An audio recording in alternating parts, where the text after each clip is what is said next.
Next one sir. Right. కొండ కొంచెమైందా, రాజీకి సిద్ధమైందా? ఇప్పుడు కొండా సురేఖ రాజకీయ భవిష్యత్తు ఏంటి అనే అంశం కంటే కూడా కాంగ్రెస్ రాజకీయ భవిష్యత్తు ఏంటి అనేది పెద్ద ప్రశ్నగా ఉంది. కొండ జనరల్గా ఇప్పుడు కొండ పరిస్థితి ఏంటంటే ఆమె కొండని లాగే ప్రయత్నం చేస్తున్నారు, పెద్ద కొండకి తాడుగట్టి లాగే ప్రయత్నం చేస్తున్నారు. ఇప్పుడు వస్తే ఆ కొండ కూడా వచ్చిద్ది, లేదంటే ఈ కొండ ఎక్కిద్ది. అంతే. ఈరేమో బీజేపీ కొండ ఎక్కుతారు, ఆ కొండ పడితే కాంగ్రెస్ కొండ కింద పడిద్ది. అటా ఇటా చాలా టెక్నికల్గా గేమ్ని ఆడే ప్రయత్నం చేస్తున్నారు. దానిలో భాగంగానే నిన్న కొండా మురళి బట్టి విక్రమార్కను కలవటం, మరి ఆ టైంలో కూడా 2-3 ఉండారని చెప్తున్నారు. మరి కలిసి ఏదో రిక్వెస్ట్ చేసే ప్రయత్నం చేస్తున్నారు. చాలా పొలిటికల్గా నడుస్తున్న అంశం. క్రమశిక్షణ కమిటీ డెసిషన్ ఇప్పుడు ఏంటి, కొండా సురేఖని యాక్షన్ తీసుకోవాలని ఆల్మోస్ట్ అందరూ నిర్ధారించారు. వారు మాట్లాడిన మాటలో జరుగుతున్న పరిణామాల మీద ఓకే. ఇప్పుడు వారిని కనుక యాక్షన్ తీసుకుంటే వారు బీజేపీలోకి వెళ్తారు. బీజేపీలోకి వెళ్ళి రోజు క్యాబినెట్లో జరిగినటువంటి 2 సంవత్సరాలుగా, ఈ 3 సంవత్సరాలుగా ప్రభుత్వంలో జరిగినటువంటి పాపాలు, అన్యాయాలు, అక్రమాలు, అవినీతి, దోపిడీ, దుర్మార్గాలు ఏమైతే ఉన్నాయో వాటన్నిటినీ రోజుకు ఒక ఎపిసోడ్ కింద వాళ్ళు మాట్లాడతాము అని వాళ్ళు బెదిరిస్తున్నారు.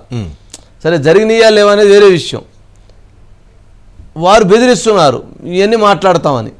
ఇప్పుడు దాంతో ఏమవుతుంది, కాంగ్రెస్ గ్రాఫ్ పడిపోతుంది. ఎంటైర్ క్యాబినెట్ చాలా విమర్శల్ని ఎదుర్కోవాల్సిన పరిస్థితి వస్తుంది. టార్గెట్ కాంగ్రెస్ అవుతుంది. మరి ఈ నేపథ్యంలో బీజేపీ కొండ బలం తీసుకొని ఆ కొండ కాంగ్రెస్ని ఢీ కొడతా ఉంటే, మరి కాంగ్రెస్తో ఆ స్థాయిలో నిలబడగలిగి కొండని ఢీ కొట్టేవాళ్ళు ఎవరు? కొండ ఒక్కటే కాదు కదా, బీజేపీ కొండ. మరి బీజేపీ కొండని ఢీ కొట్టేవాళ్ళు ఎవరు? ఇది కొండంత అంటే ఎవరికి ఇప్పుడు కొండంత. అందుకని చాలా పొలిటికల్ గేమ్ని షూట్ చేశారు. ఇప్పుడు ఆ షూట్ ఎటు వెళ్తుంది, ఏం వెళ్తుంది అనేది చాలా ముఖ్యమైనటువంటి అంశం. బ్యూరో చీఫ్ శ్రీనివాస్ ఉన్నారు సార్. శ్రీనివాస్ గారు, ఏమండి ఇప్పుడు ఇప్పుడు అసలు యాక్షన్ తీసుకుంటే ప్రమాదం అని కాంగ్రెస్ పార్టీ భావించిందా? యాక్షన్ తీసుకుంటే కూడా ధైర్యంగా ఎదుర్కోగలుగుతామని భావిస్తున్నారా? లేదా కాంగ్రెస్లో ఉన్నటువంటి వాళ్ళే కొండని అడ్డం పెట్టి గేమ్ ఆడదామని చూస్తున్నారా? ఏం జరుగుతుంది? వంశీ గారు, కొండా సురేఖ అంశం ఇటు కాంగ్రెస్లోను ఇటు బీజేపీలో 2 పార్టీల్లోనూ రోజుకొక మలుపు తిరుగుతుందని చెప్పవచ్చు. నిన్న బట్టి విక్రమార్కతోటి ఇటు శ్రీధర్ బాబు, అదేవిధంగా ఉత్తమ్ కుమార్ రెడ్డి, అదే సమయంలో కొండా మురళి, అదే విధంగా రాజగోపాల్ రెడ్డి వీళ్ళు వచ్చిన తర్వాత ఒక సీన్ మారిందని చెప్పవచ్చు. ముఖ్యంగా మేము కాంగ్రెస్లోనే ఉంటున్నాము, గాంధీ వారసులో మేము, గాంధీకి పార్టీకి మొదటి నుండి పనిచేసామన్నటువంటి స్టేట్మెంట్ కొండా మురళి ఇచ్చిండ్రు. అదేవిధంగా తన కూతురు చేసిన వ్యాఖ్యలకు తమ కుటుంబం అంటే మంత్రిగా ఉన్నటువంటి కొండా సురేఖ కానీ నేను కానీ బాధ్యులం కాదు, దాన్ని ఒక ఎగ్జాంపుల్ కూడా చెప్పాడు. ఎందుకంటే కేసీఆర్ కూతురు బయటకు వెళ్ళి ఒక పార్టీ పెట్టింది, అట్లాంటి పరిస్థితి మా ఇంట్లో కూడా ఉండవచ్చు అన్నటువంటి విషయాన్ని కూడా చెప్పాడు. ఇదే విషయం చర్చించి హైకమాండ్ దృష్టికి తీసుకుపోయినట్లు తెలుస్తుంది. అయితే ఈ సమావేశం తర్వాత బట్టి విక్రమార్క బెంగళూరు పోయి ఖార్గేని కలిసిన తర్వాత కొంత రాయబారం నడిచింది. కొండా సురేఖను సస్పెండ్ చేస్తే ఆమె ఖచ్చితంగా పార్టీకి నష్టం వాటిల్లే అన్నటువంటి విషయాన్ని అక్కడ హైకమాండ్కి చెప్పినట్టుంది. అందుకే ఇప్పటి వరకు కూడా కొండా సురేఖ ఎలాంటి యాక్షన్ కొండా సురేఖ మీద సరే యాక్షన్ తీసుకోరు. బట్టి విక్రమార్క గారు ఖర్గే దగ్గరికి వెళ్ళి రాయబారం చేశారు. మరి ముఖ్యమంత్రి గారి కళ్ళు నెత్తికెక్కే ఏమనుకుంటున్నాడు, మొత్తం సంగతి తెరుస్తాను, తాటతేస్తానని చెప్పని మాట్లాడుతూ ఉంటే మరి ఆ విషయంలో మరి ఎందుకు చర్చలు జరపలేదు, ఆ విషయంలో ఎందుకు కాంప్రమైజ్ చేయలేదు, ఆ విషయంలో ఎందుకు మాట్లాడలేదు మరి బట్టి గారు?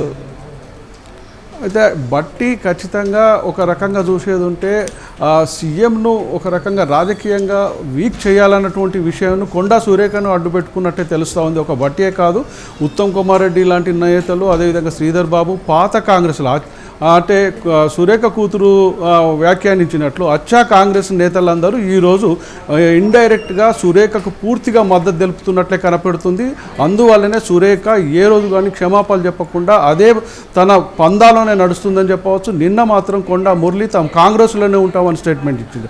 అదొక విషయం ఏది ఉంటే ఇప్పటికే కొండా సురేఖ బీజేపీలో చేరుతుంది. అమిత్ షాతోని కొండా ఫ్యామిలీ టచ్లో ఉందన్నటువంటిది కూడా వాళ్ళు అంటే వాళ్ళు ఈ భయపట్టే విధంగా పార్టీని భయపట్టే విధంగా ఒక స్టేట్మెంటు ఇచ్చినట్లు తెలుస్తూ ఉంది. ఇప్పటికే బీజేపీ నేతలు కూడా ఈ కొండా సురేఖ వరంగల్లో వస్తే వరంగల్లో కొంచెం పట్టు ఉన్నటువంటి నేతలు కాబట్టి రేపు ఉత్తర తెలంగాణ అంటే వరంగల్, కరీంనగర్, నిజామాబాద్ ఈ జిల్లాలో బీజేపీ బలమైనటువంటి నాయకత్వం వస్తుందన్నటువంటి దాంతోనే వీళ్ళు పనిచేస్తూ ఉన్నారు. ఈ భయం కూడా కాంగ్రెస్లో ఒక రకంగా వచ్చిందని చెప్పవచ్చు. ఈ దీన్ని కూడా ఇటు ఖార్గే దృష్టికి తీసుకుపోయినట్టు తెలుస్తూ ఉంది వంశీ గారు.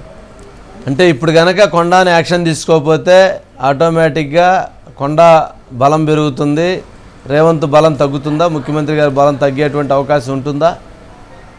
అయితే ఈ అంశం మీదనే ముఖ్యమంత్రికి సంబంధించినటువంటి వర్గీయులు ఖచ్చితంగా కొండా సురేఖను సస్పెండ్ చేయాలనేటువంటిది ఒత్తిడి తీసుకొస్తుంటారు. దాదాపుగా 25 మంది ఎమ్మెల్యేలు, కొంతమంది మంత్రులు, ఎమ్మెల్సీలు వీళ్ళందరూ హైకమాండ్ మీద ఒత్తిడి తీసుకొస్తుంటారు. ఇదే విధంగా కొండా సురేఖ ఉండేది ఉంటే రేపు పార్టీలో అంటే విమర్శలు కావచ్చు, ఆరోపణలు కావచ్చు, తిరుగుబాటు కావచ్చు వచ్చే అవకాశం ఉంది. దీనివల్ల పార్టీకి నష్టం జరిగే అవకాశం ఉంది. అదేవిధంగా మంత్రివర్గంలో ఉన్నటువంటి కొంతమంది తిరుగుబాటు చేసే అవకాశం ఉంది. రేపు వచ్చే ఎన్నికల్లో దీని ప్రభావం కాంగ్రెస్ మీద తీవ్రంగా పడుతుందన్నటువంటి విషయాన్ని కూడా హైకమాండ్కు రేవంత్ రెడ్డికి సంబంధించినటువంటి ఎమ్మెల్యేలు కావచ్చు, మంత్రులు కావచ్చు హైకమాండ్ మీద మాత్రం ఒత్తిడి తీసుకొస్తుండ్రు వంశీ గారు. ఓకే అండి, రైట్. ఇంకా ఈ డిస్టర్బెన్స్ ఇంకా ఉండేదట్టే కనిపిస్తుంది సార్. అంటే క్లియర్ అయ్యేటట్టు కనపట్లేదు. కొండా సురేఖ అంశం ఇప్పటితో ఒకదగేటట్టు కనిపించట్లేదు మన శ్రీనివాస్ గారు చెప్పినట్టు చూస్తుంటే. అంటే ఇప్పుడు కాంగ్రెస్లో 2 గ్రూపులు, ఆ 2 గ్రూపుల్లో ఒక వర్గం అటు ఒక వర్గం ఇటు, ఒకరేమైనా ప్రత్యక్షంగా ఫైట్ చేస్తున్నారు, రెండోళ్ళు పరోక్షంగా యుద్ధం చేస్తున్నారు. కాంగ్రెస్ అంటున్నారు కదా. ఇప్పుడు చివరికి అటు చేసి ఇటు చేసి ఏదో మొత్తానికి గందరగోళం చేసే పరిస్థితి కనపడుతుంది. మీనాక్షి నటరాజన్ గారు అసంతృప్తితో ఉండాలని చెప్పి ఒకటి నడుస్తూ ఉంది. ఇప్పుడు జనరల్గా నిజంగా బట్టి విక్రమార్క గారు కనుక కొండా సురేఖ తరపున బాధ్యత తీసుకొని బట్టిగా ఖర్గే దగ్గరికి వెళ్ళి మాట్లాడి ఒప్పించే ప్రయత్నం చేసాడంటే మాత్రం ఖచ్చితంగా 2 గ్రూపులకి పూర్తి స్థాయిలో యుద్ధం జరుగుతున్నట్లే భావించాల్సింది. ఇంకా దాంట్లో ఇంకేం సస్పెషన్లు లేవు.